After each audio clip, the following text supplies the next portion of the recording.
गंगा दशहरा ज्येष्ठ मास के शुक्ल पक्ष की दशमी तिथि को मनाया जाता है।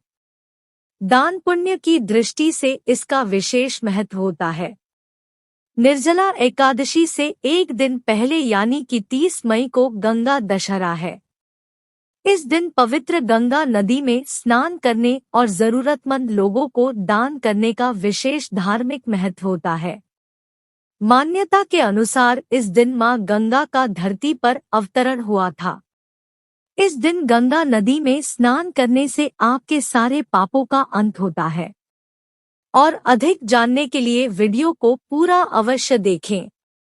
अगर आप हमारे चैनल पर नए हैं तो कृपया चैनल को सब्सक्राइब जरूर करें। वीडियो को लाइक और शेयर भी जरूर करें। गंगा दशहरा का पर्व इस बार 3 शुभ योग के बीच में मनाया जाएगा। इस दिन रवि योग, सिद्धि योग और धन योग का निर्माण हो रहा है।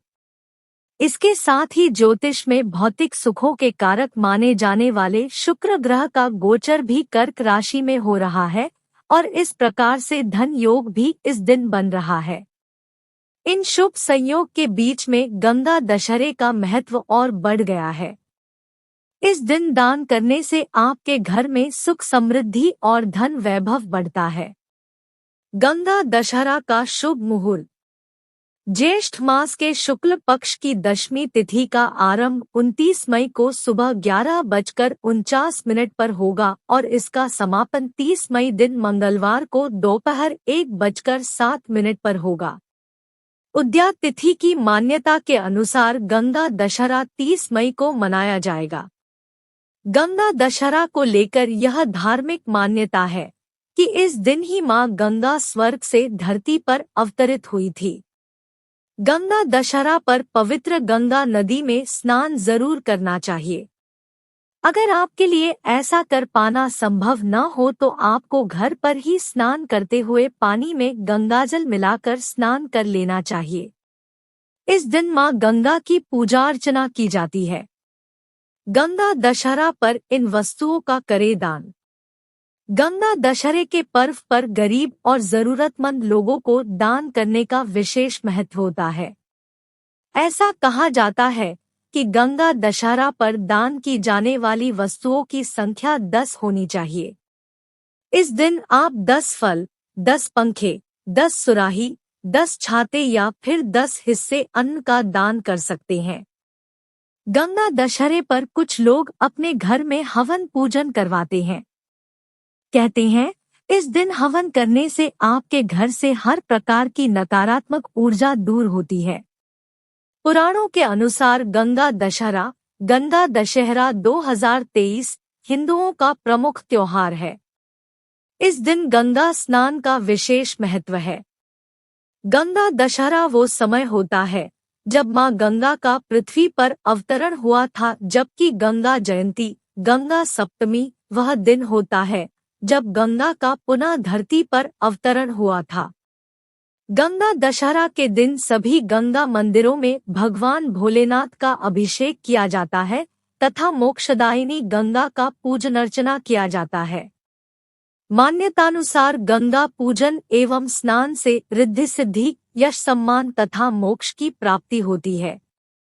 गंगा दशहरा का पर्व ज्येष्ठ मास की शुक्ल पक्ष की दशमी को मनाया जाता है। गंगा दशहरा मई और जून के महीने में पड़ता है। यह दिन हिंदू के साथ साथ समस्त मानव जाति के लिए विशेष दिन है। ज्येष्ठ शुक्ल पक्ष दशमी को सोमवार तथा हस्त नक्षत्र होने पर यह तिथि घोर पापों को नष्ट करने वाली मानी गई है। हस्त नक्षत्र में बुधवार के दिन गंगावतरण हुआ था। इस तिथि को गंगा दशहरा को गंगावतरण भी कहा जाता है, इसलिए यह तिथि अधिक महत्वपूर्ण है। इस तिथि में स्नान, दान, तर्पण से 10 पापों का नाश होता है, इसलिए इसे दशहरा कहते हैं। यह वह दिन जब गंगा को भागीरथ अपने पूर्वजों की शापित आत्माओं को शुद्ध करने तथा पापों का नाश करने के लिए गंगा को धरती पर उतारा गया था। पृथ्वी पर आने से पहले देवी गंगा भगवान ब्रह्मा के कमंडल में निवास कर रही थी। इस दिन गंगा में स्नान का विशेष महत्व है। गंगा स्नान से व्यक्ति के सारे पापों का नाश हो जाता है। गंगा जल वर्ष भर रखने पर भी सड़ता नहीं है। इस दिन प्रयागराज, इलाहाबाद, गढ़मुक्तेश्वर, हरिद्वार, ऋषिकेश और वाराणसी पर गंगा दशहरा का मेला भी लगता है तथा भक्त गंगा में स्नान के बाद मेले को आनंद भी ले सकते हैं। वाराणसी में गंगा दशहरा उत्सव पौराणिक है।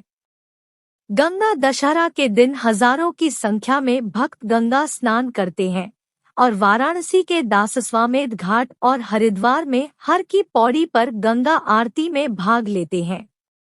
कथा। प्राचीन काल में अयोध्या में सगर नाम के राजा राज्य करते थे। उनके केशिनी तथा सुमति नामक 2 रानियां थीं। केशिनी से अंशुमान नामक पुत्र हुआ तथा सुमति से 60,000 पुत्र थे। एक बार राजा सगर ने अश्वमेध यज्ञ किया। यज्ञ पूर्ति के लिए एक घोड़ा छोड़ा गया था। इंद्र ने यज्ञ को भंग करने के लिए घोड़े को चुराकर कपिल मुनि के आश्रम में बांध दिया। कपिल मुनि तपस्या कर रहे थे। राजा ने अपने 60,000 पुत्रों को घोड़ा लाने के लिए कहा।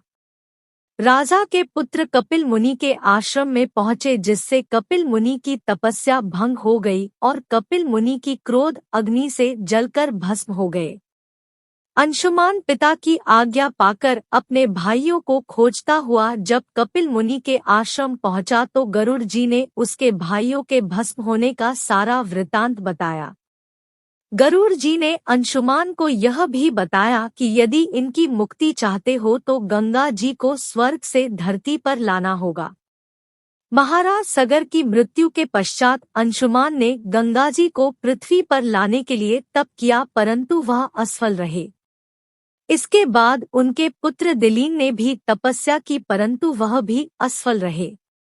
अंत में दिलीप के पुत्र भगीरथ ने गंगाजी को पृथ्वी पर लाने के लिए गोकर्ण तीर्थ में जाकर कठोर तपस्या की। भगीरथ की तपस्या से प्रसन्न होकर ब्रह्माजी ने गंगा को पृथ्वी लोक पर ले जाने का वरदान दिया। अब समस्या यह थी कि ब्रह्माजी के कमंडल से छूटने के बाद गंगा के वेग को पृथ्वी का कौन संभालेगा। ब्रह्माजी ने बताया कि भूलोक में भगवान शंकर के अतिरिक्त किसी में यह शक्ति नहीं है जो गंगा के वेग को संभाल सके। इसलिए उचित यह है कि गंगा का वेग संभालने के लिए भगवान शिव से अनुग्रह किया जाए। भगीरथ ने एक अंगूठे पर खड़े होकर भगवान शंकर की आराधना करने लगे। भगीरथ की कठोर तपस्या से प्रसन्न होकर शिवजी गंगा को अपनी जटाओं में संभालने के लिए तैयार हो गए। इस प्रकार भगवान शिव की जटाओं से गंगाजी हिमालय की घाटियों में कलकल निनाद करके मैदान की ओर बढ़ी।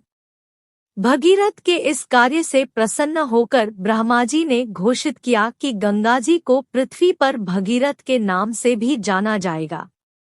इस प्रकार मां गंगा धरती पर आई। उम्मीद करते हैं कि आपको वीडियो पसंद आई होगी। अगर आप हमारे चैनल पर नए हैं तो कृपया चैनल को सब्सक्राइब जरूर करें। वीडियो को लाइक और शेयर भी जरूर करें। आपके एक क्लिक से हमें बहुत अधिक मोटिवेशन मिलता है। वीडियो को देखने के लिए आपको दिल से धन्यवाद। बोलो हर हर गंगा।